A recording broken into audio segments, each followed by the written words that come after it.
Hello and welcome to another Source Gaming discussion. I am your host today, NantenJex, and joining me today is Martin. Hey guys.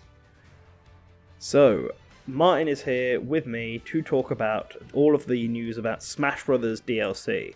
I know you guys have all been waiting for a discussion on this, and there's a few things to talk about, including our own predictions, Sakurai comments, and a bit more. So, we'll start with the Sakurai comments, like Sakurai's official stance on this.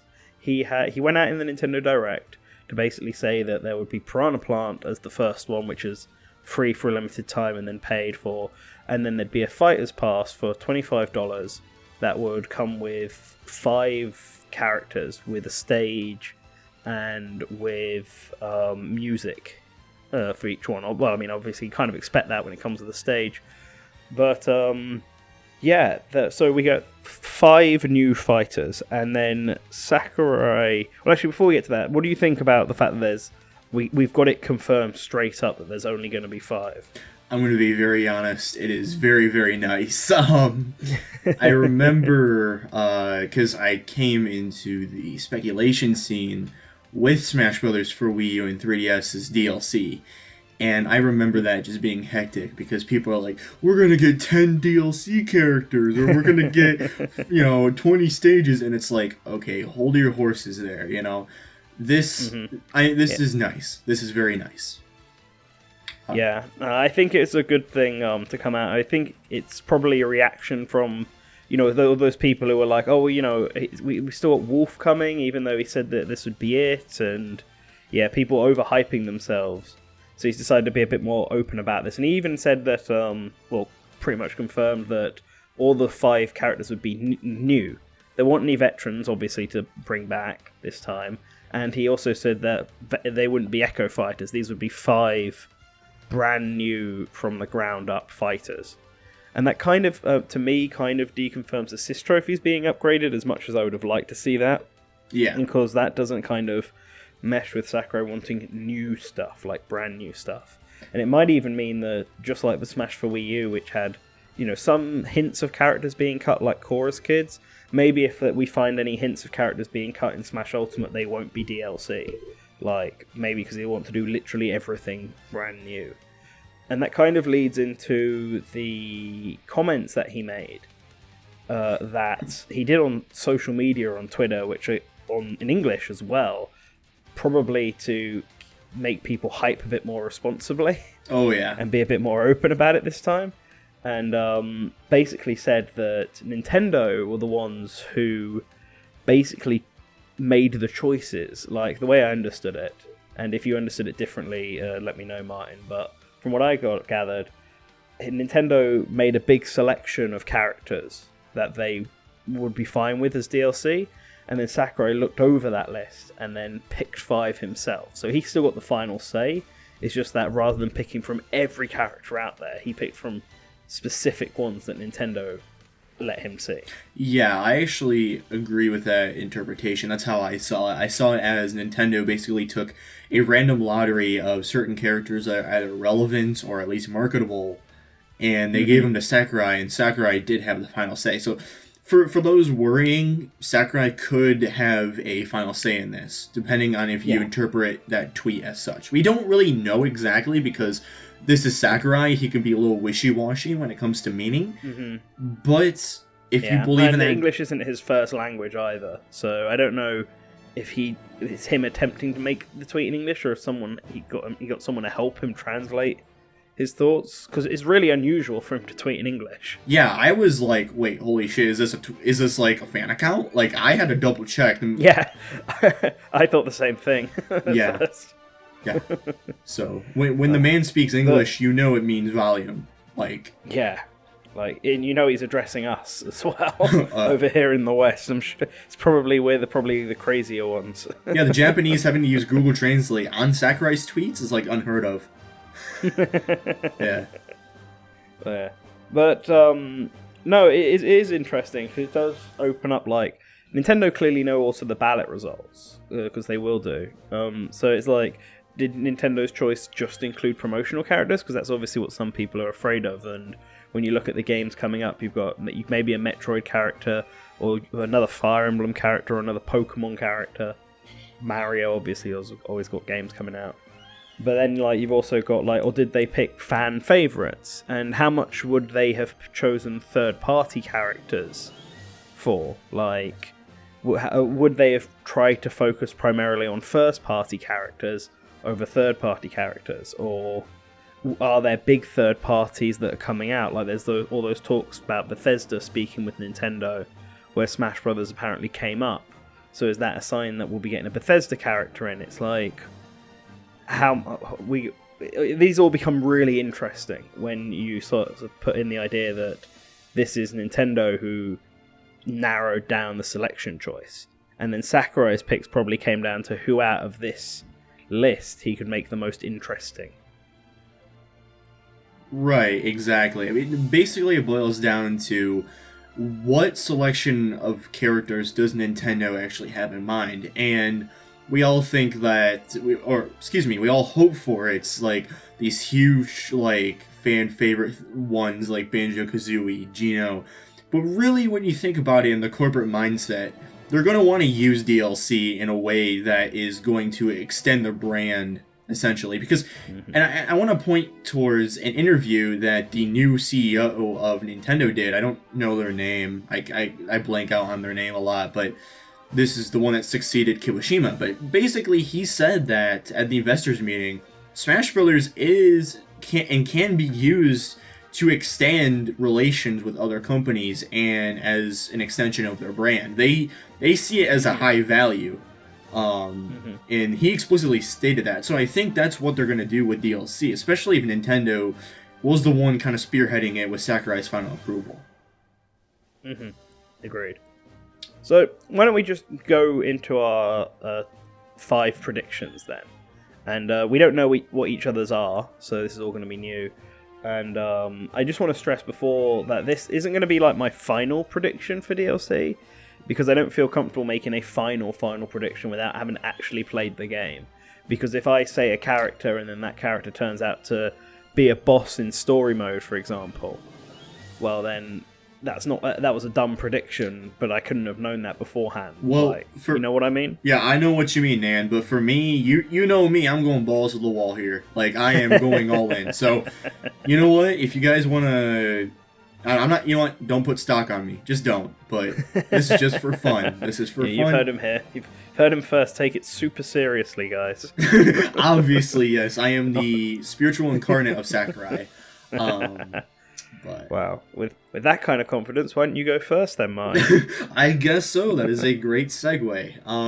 And my first pick is obviously Goku. No, I'm joking. My first pick is someone who's been, I think, highly requested for a while, but I think is kind of in that fine line between a fan favorite and a good marketing character. And I think that is Sora. And I say that because I think there is something Kingdom Hearts related coming to the Switch. There's just speculation on my part, but like, I think even if it's not Kingdom Hearts 3, they're gonna port something over because the Switch is the port machine. It is. I am being serious. A lot of games are coming over, so something Kingdom Hearts has to come over, especially with all those Final Fantasy games coming over. It's almost guaranteed at this point we'll have something. Not Kingdom Hearts 3. That's something on its own. But, like, something Kingdom Hearts related. And I think Nintendo can use that to their advantage to say, you like Sora in Smash Brothers? Well, you can also play Kingdom Hearts. And I think that would be a good brand marketing move. Yeah, I could see Kingdom Hearts 1.5 plus 2.5 plus 2.8 coming over to the Switch at some point. I was predicting it would be this year, because I'd have thought they would want to build up hype for Kingdom Hearts 3, but I guess if obviously that's not coming to the Switch, then I guess it doesn't make sense to build up the hype on the Switch. Right. So maybe we'll see. Okay, Sora, so you think the Square Enix character then? Yeah, although some people call him a Disney character too. He's kind of like it's kind of weird because he is like Geno in that instance where he's in that in-between limbo. Almost, where he's like owned by Disney, but like some assets are owned by Square, and it's all just a complete effing mess. It's just, it's crazy, but that's what I think. But, by the way, do you think your Do you think your predictions, the ones that you're going to be telling me, are in order that you think they're going to be released, or no? Do you think Sora will be the first? These aren't in order specifically. I'm bad at ordering, anyways. So. All right, I won't put mine in order then. I'll jump straight to my Square Enix character of choice, because I've also got a Square on my list, and that is Erdrick from Dragon Quest. Which anyone who saw my predictions for the base game, he was one of the two that hasn't made it in, with the other one being Elmer, who's not on my DLC list. Okay. But Erdrick, I really think like a Dragon Quest character is super likely. It's the next biggest Square IP after Final Fantasy, and Dragon Quest is such a huge franchise in Japan. It's like the original RPG. It's what all RPGs are kind of based off. The reason a lot of people don't think about it is partly because, like with Sora, the rights are a bit iffy with Dragon Quest. This is how Square just does all their rights always, and it's really confusing. Like, the guy who does the music owns part of the music, and Toriyama, who does Dragon Ball, owns the character designs, because he was the one who designed Erdrick. So it's all very, like, iffy. But I think, like, they will be able to work through that, even if we just get the bare minimum amount of content, like we did with Final Fantasy VII in Smash 4. I think Dragon Quest with Erdrick being the choice, and I could see Slime, considering we got Piranha Plant. I think Slime is entirely possible. And people have pointed out that they don't tend to use the protagonist for Dragon Quest in crossovers, but this is different. This isn't like a Dragon Quest crossover. And Erdrick is kind of like the Cloud of their series. Dragon Quest III, which is the game he stars in, is the most popular Dragon Quest title.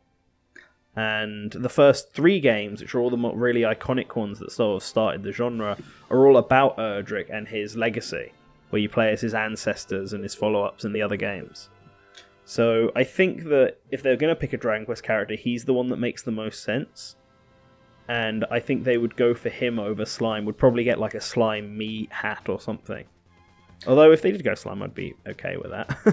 But I'm sticking to my guns and going with Erdrick. I'm going to be honest, Stan. I actually agree with that. I think this is contrary to my prediction, but like I said, I'm going balls to the wall with this, but I think Dragon Quest is more likely than Kingdom Hearts. Even if I think Sora has a legitimate chance at getting in. First of all, I'm not a Dragon Quest fan, so please don't hurt me if I mispronounce his name, but Edric.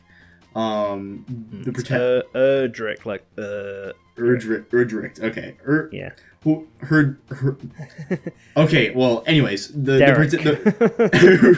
right. But the protagonist of Dragon Quest, I think, makes a lot of sense. But just not even factoring in the protagonist, the scope of Dragon Quest is huge, especially in Japan. As you stated, they are like, I think, the second most successful franchise behind Final Fantasy. So it makes... And Final Fantasy only beat it out because Final Fantasy got a bigger Western presence. That was the one thing that always let Dragon Quest down.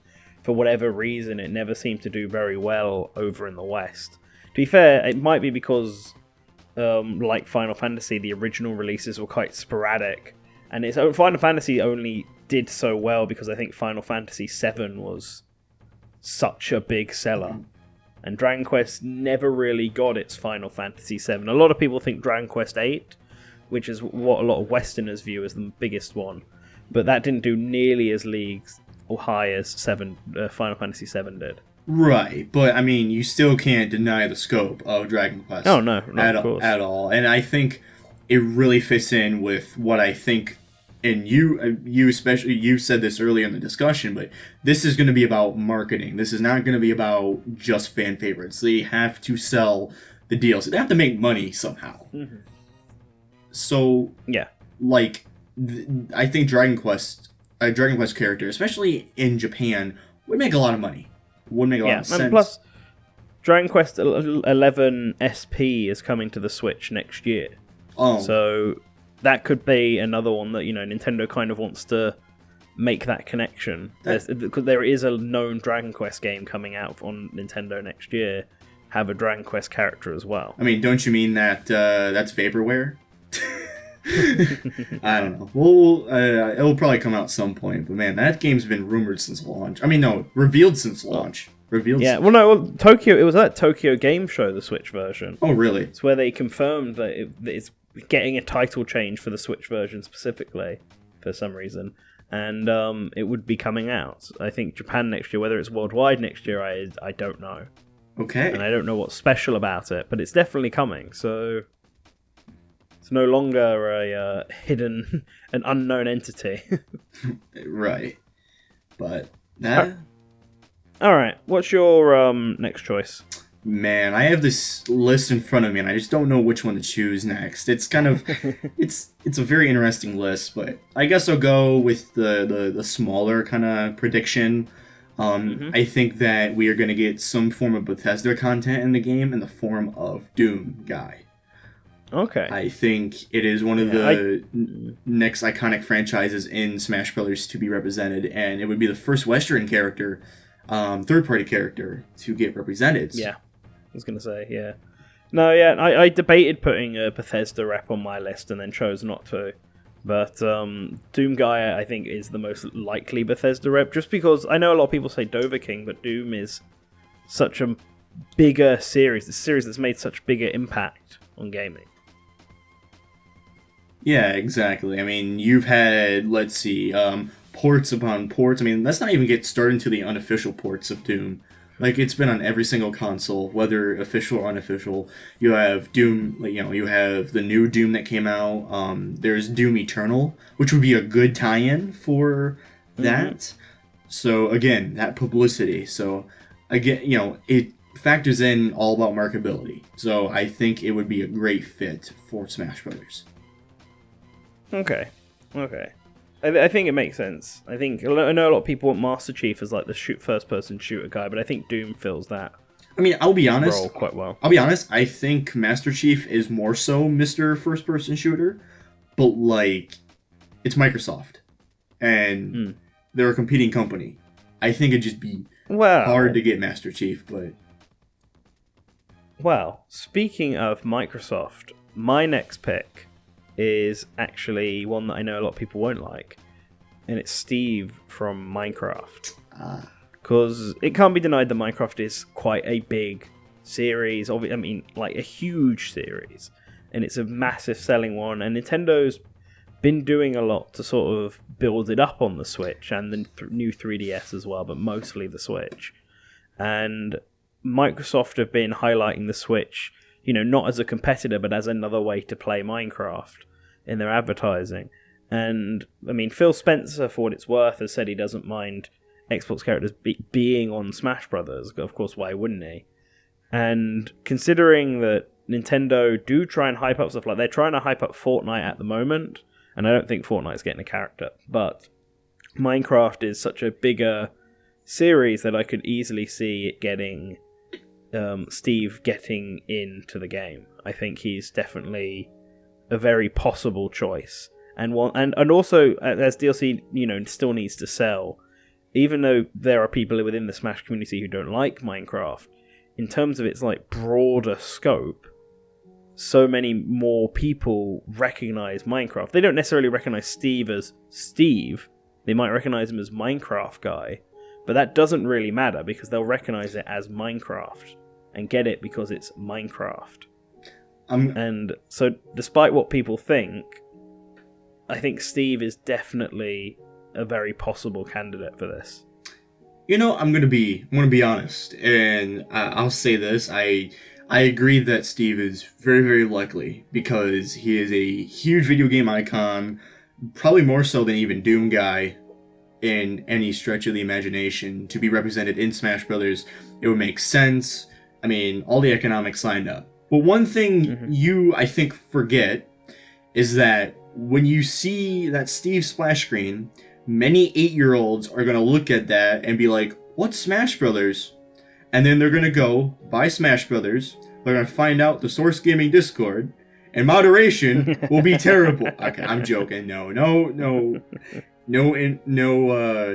offense to 9-year-olds. I'm joking, but basically, yeah. Minecraft is that one link to the younger demographic that I think would resonate well with younger fans getting into Smash Brothers. Because if you look at the roster in the entirety of Ultimate, it's really catered to a lot of the older video game characters. I mean, I think the latest one, of course, is Incineroar, but like that's Pokemon.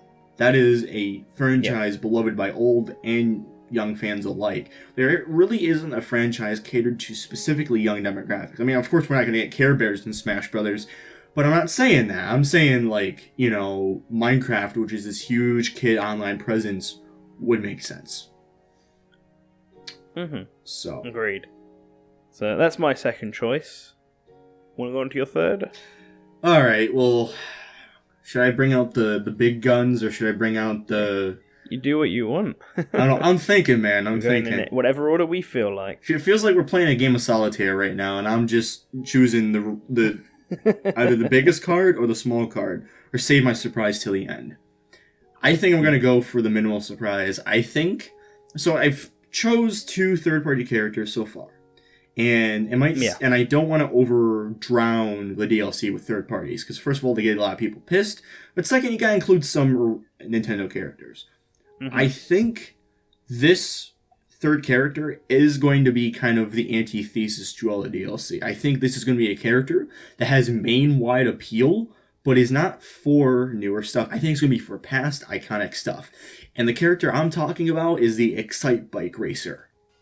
Oh, okay. Well, that is an interesting choice. And the reason why is because if you look at here recently, Nintendo's been really in different ways pushing Excitebike. Like, for example, we've had that Mario Kart 8 DLC with Excitebike. You know, we've had, like, NES Remake. We've had Excitebike be at the forefront of, like, the NES Classic. It's been very prevalent, and I think it would be a really good throwback character. A character that would also sell well, too, because the older demographic would be like, hey, I remember Excitebike. You know? I mean, it's a really good way to flesh out the DLC. Maybe they could remake Excite Trucks. Go alongside. Maybe they should remake the WiiWare Excitebike game. World Rally, yeah. They should remake Excitebike 64. That's the most unique one.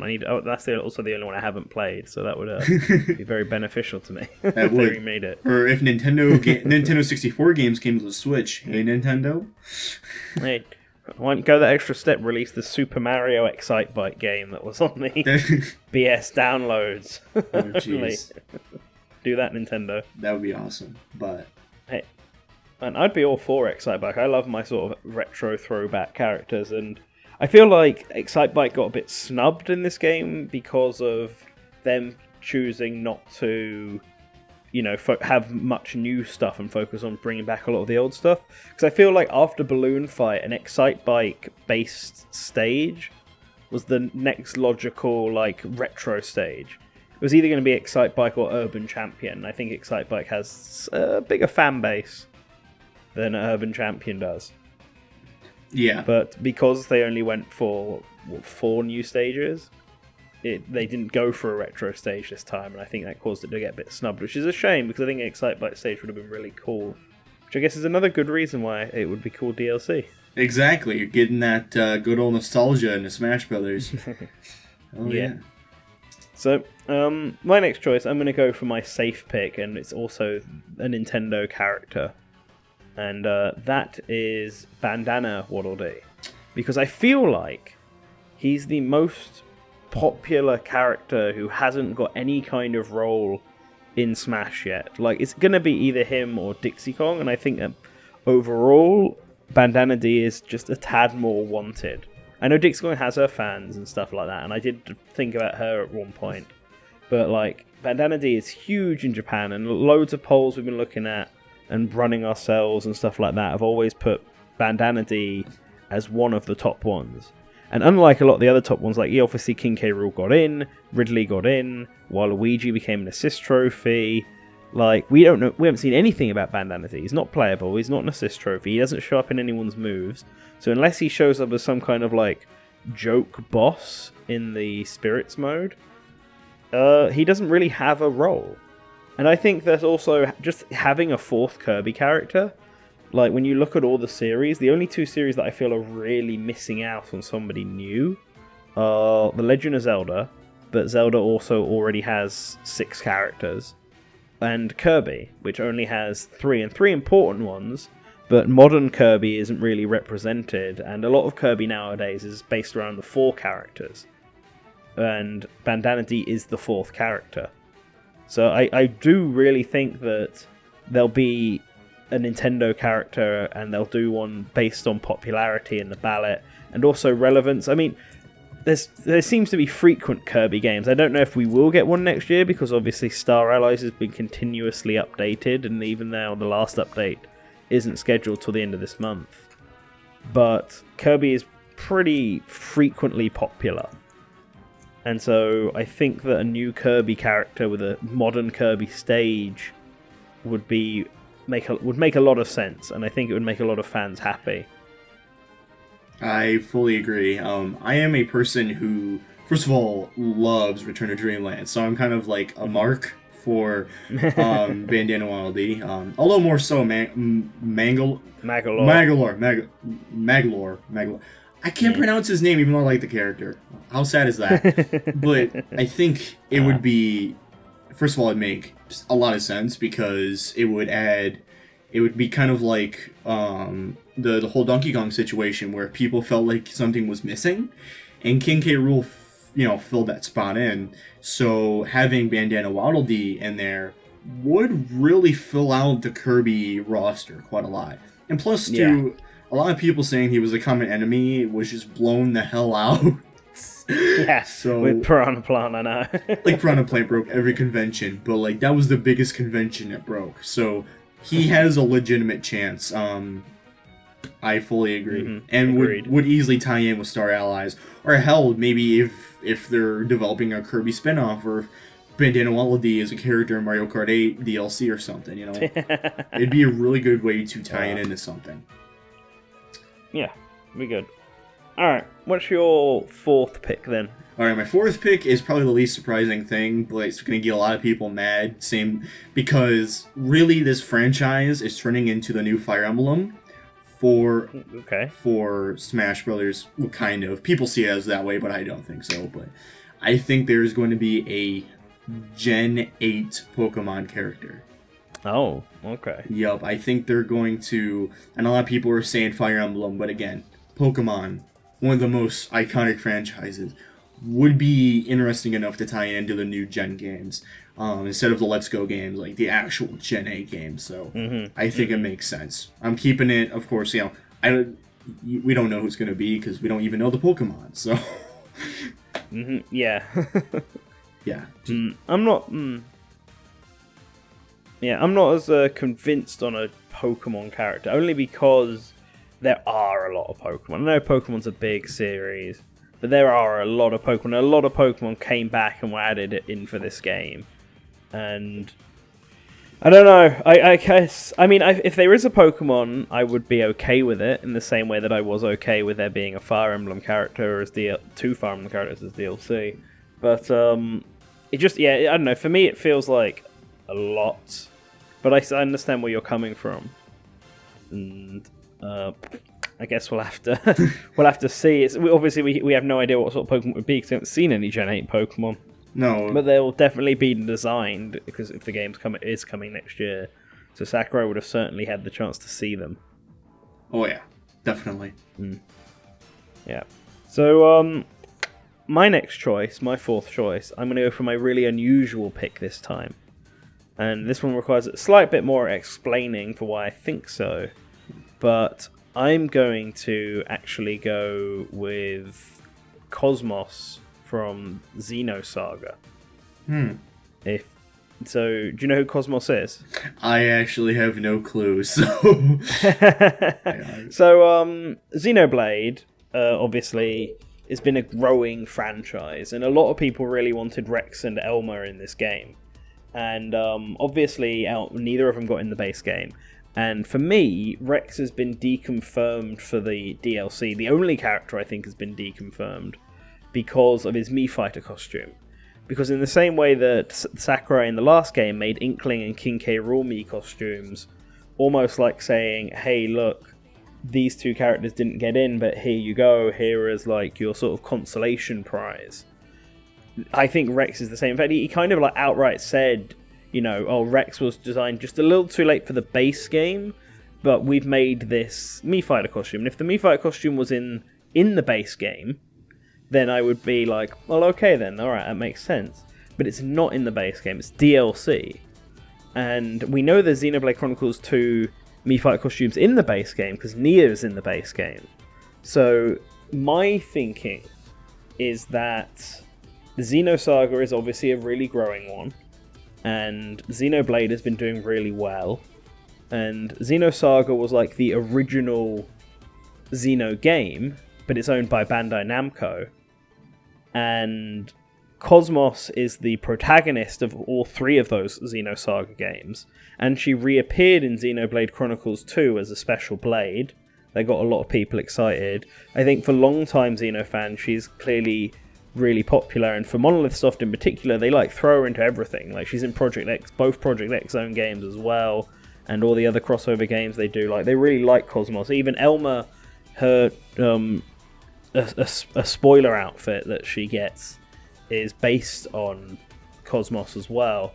So they clearly really like her, and I could see that rather than going for Rex, or maybe Nintendo didn't put Rex even on the list, I don't know, who knows, they decided that they'd go for a third-party one with Bandai Namco, who's obviously also developing the game, and have her be the Xeno character. And it's that reason why we're not getting Rex as DLC or Elmer as DLC, because we're instead going to get Cosmos. And, like, it's just a matter of whether or not Nintendo would have put her down on the list, and that's the only thing that really does get a bit in the way of it. But I think maybe they could have. I mean, heck, maybe there'll be ports of the Xenosaga games. So that was a sort of a rumor from last year, and it seems like there's a lot of fan demand for ports of the first three Xenosaga games. And considering that Bandai Namco are okay with Nintendo sort of using the characters in Xenoblade 2, and considering the Xenoblade series has made the Xeno series, the overall Xeno series, like far more well known, this could be the right time to re-release Xenosagas and even Xenogears if Square Enix is willing to play nice, because they own the rights to that.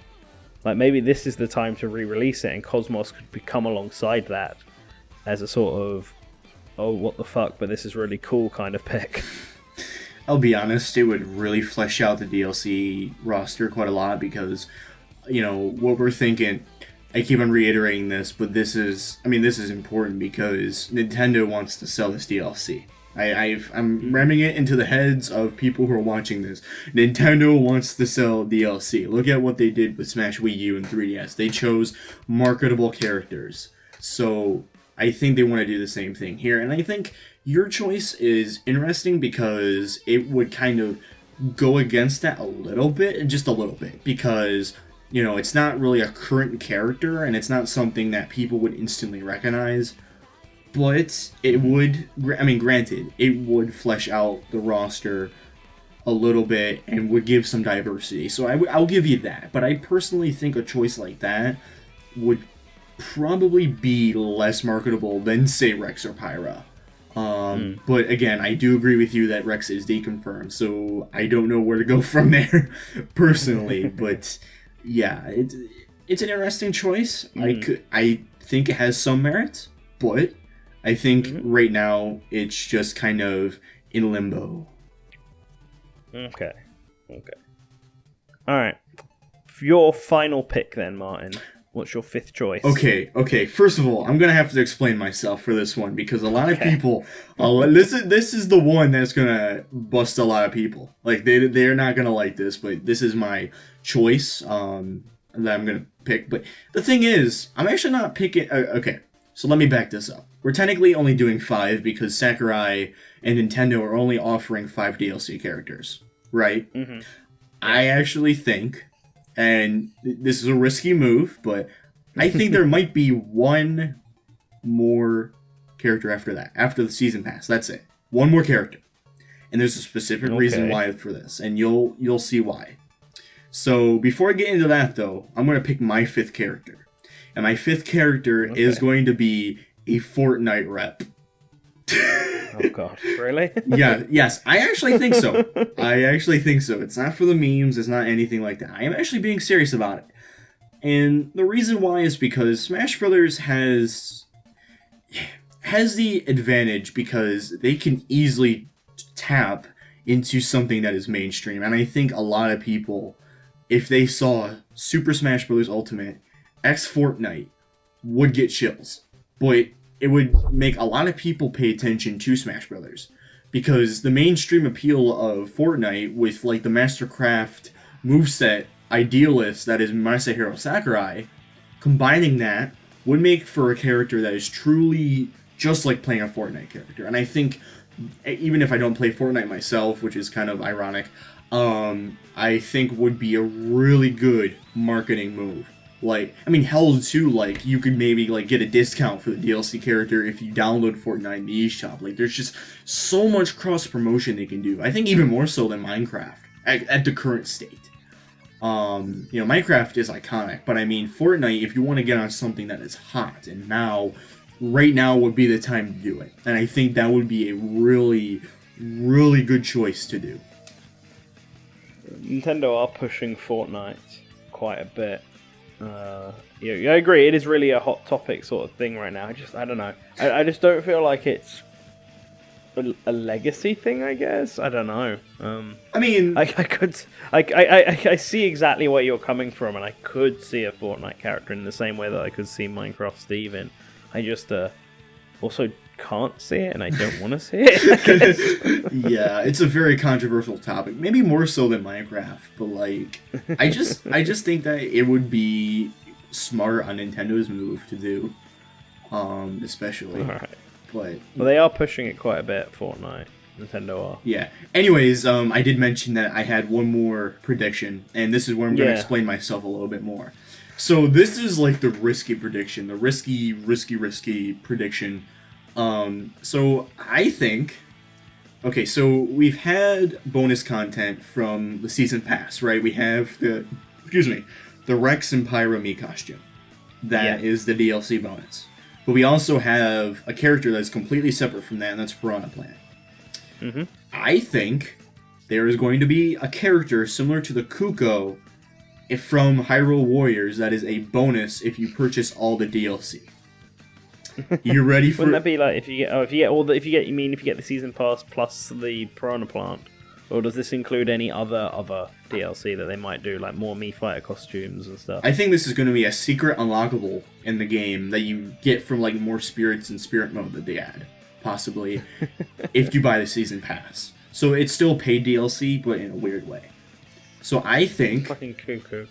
No, but they did that. I mean, they can do anything they want now. Right. After Piranha Plant, they can do literally anything. Exactly. So my final prediction is that I think Sandbag is going to be the bonus character. Oh, you know? Oh, okay. I thought you meant Cuckoo. No, oh, shit. No, not at all. I don't think they can make it playable. I think Sandbag, though. I mean, they can make anything playable. I mean, exactly. Like, Piranha Plant and Super Smash Flash 2 has showed me that Sandbag has unique moveset potential. Sandbag would be a pretty fun... Sandbag would be a pretty great sort of bonus secret character. Exactly. Like, and I think it's... I would love it. It's kind of cool, too, because, like, if you look at Sandbag in Smash Ultimate, he actually has more expression in this game than past Smash Brothers games. So I am being serious. Like, it would be a wacko character, but it would be fun. Give it the Smash original character, Sandbag. Yeah, I mean, even more so than the Polygon Fighting Team, which is just a bunch of clones. Maybe even Metal Mario, but like, again, no echoes. So, Sandbag would be a great final one. I prefer Sandbag. I prefer Sandbag to Fortnite. I'll be honest. Definitely. Same here too, man. But hey, I gotta get those predictions out and spread the word. All right. Well, my final character is definitely a more popular pick than yours, and that is Banjo and Kazooie. And I think this, despite it being another Microsoft rep, I think this because just like Bandana D and how popular he was in terms of first-party characters, I think Banjo Kazooie, despite being owned by Microsoft, is the next biggest third-party character that doesn't have a role here. I mean, some people would argue Rayman, but Rayman's not as big in Japan as he is out here. But surprisingly enough, Banjo Kazooie is. Like, Banjo Kazooie is popular in Japan and popular out here in the West. In fact, the only thing that goes against Banjo Kazooie is the fact that he hasn't really had a new game in, obviously, like over a decade now. But, with that all said, again, they have the ballot and they have all the popular picks, and Banjo Kazooie is a really big want from people. And I think this could be his time, especially as a DLC. It's easier to sort of manage third-party characters, and if they're going to work with Microsoft anyway on Minecraft Steve, why not also work on them with Banjo Kazooie? Like, it's not like a Geno situation where I think Geno won't get in, even though they're working with Square, simply because Geno is such an obscure character, appearing in only having really one big role in one game and cameoing in another, and hasn't been around since like the 1990s. Like, Banjo-Kazooie has only not been around for the last 10 years, but he has a huge Nintendo legacy with like 3-4 games on Nintendo platforms, most of his games on Nintendo platforms, and is still like highly requested to this day, and is iconic to a certain generation of players. Maybe not the latest, or definitely not the latest generation, but definitely my kind of generation, the generation that's in their 20s now, where grew up playing Banjo-Kazooie. So I think Banjo-Kazooie, the time is now for them to be DLC. They could even save them to the last DLC, but I think Banjo-Kazooie are definitely very possible for this. I can see your point of view, and I can understand where you're coming from. Like, I can see why it would be an appealing choice for downloadable content, because you do have that nostalgic feeling of Banjo and Kazooie, and it's kind of in the same league as Excitebike Racer, albeit way less because Excitebike's a lot more, iconic, but like still, it's still kind of in that area. Personally, in my opinion, I think Banjo would... Okay, let me rephrase this. If the Game Awards has a Banjo-Kazooie like game reveal, like brand new game for the Xbox One, I think that's where I'll flip my prediction. I think that would mean Banjo is totally possible. Because if he had a new game in development, if Microsoft was revitalizing the character, his chances would skyrocket, because that publicity is out there. The fact that Nintendo would be working with Microsoft to get Banjo and Smash to promote this new game would be like insane. I even think more so than Fortnite, because they are working with a rival company on this revitalized intellectual property. So I think Banjo is a very, very interesting case, because it's all dependent on Microsoft if they have something up their sleeves. And I think if they do have something up their sleeves, it will be at the Game Awards. That's just a prediction, but I think after the fact, if there's no Banjo, my prediction will still be the same. I think he will not be in, maybe as a spirit, at least, or as a Mii Fighter costume. But if a new game is revealed after the Game Awards, or hell, even into 2019, I think he would have a chance. Okay. Alright, well, those are our 5 predictions each. So before I end this, I just wanted to ask you, do you think that we will get a second season of Smash DLC? They said that this obviously could keep going until February 2020, but do you think they will then do another season and keep Smash like a platform? Or do you think that is it? This is a one and done thing. Once that's done, Sakurai will move on to greater pastures, and Smash won't be receiving any updates other than balance patches until the next game on the next system? Well, you know me, my explanations aren't necessarily simple, but I think it depends on several factors. And I think the first one is whether this DLC wave is going to be successful. And it's going to be successful. Like, I guarantee it. Like, it's going to generate a lot of money. So that is already out of the way.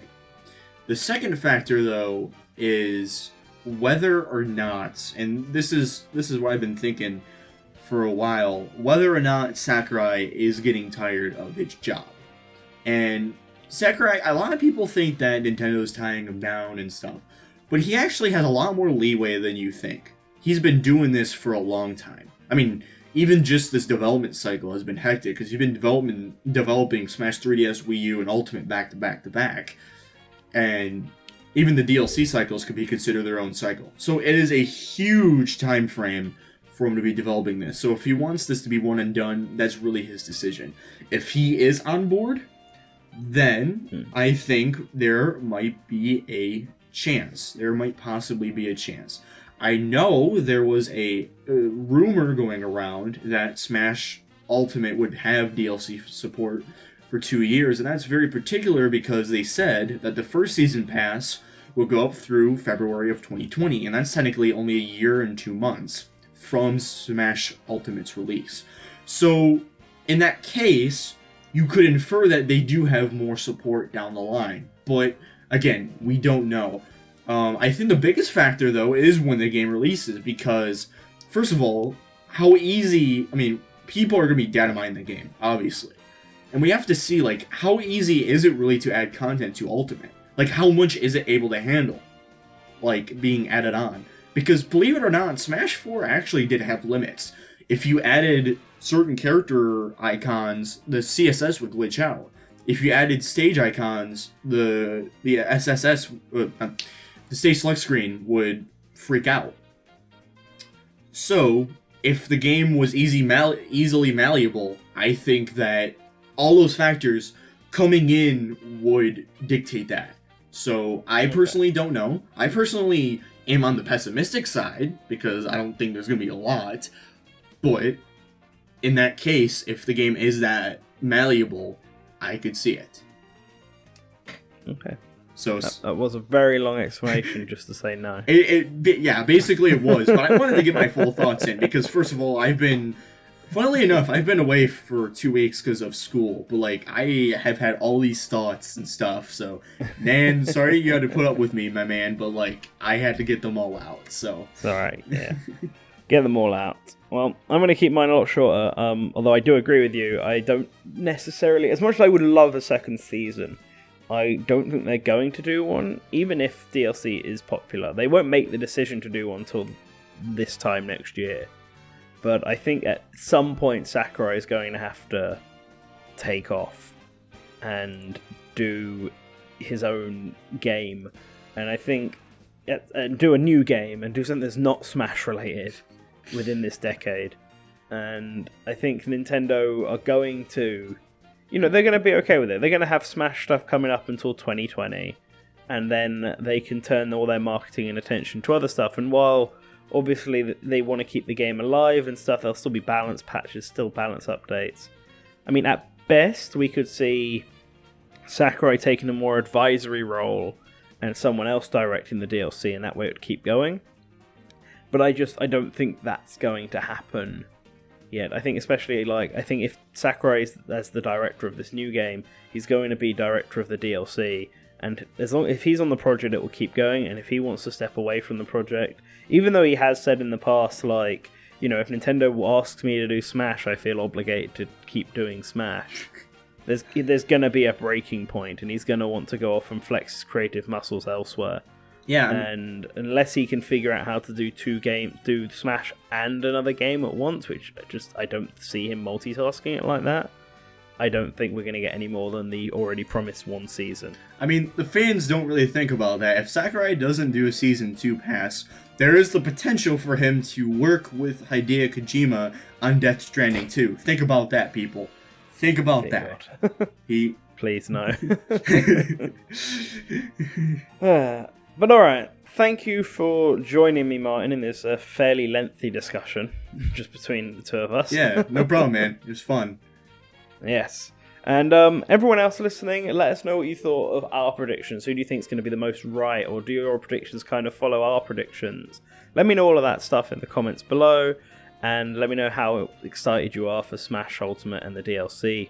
I want to give a special shout out to all of our lovely patrons, in particular the super patron, the Duke of Dorks.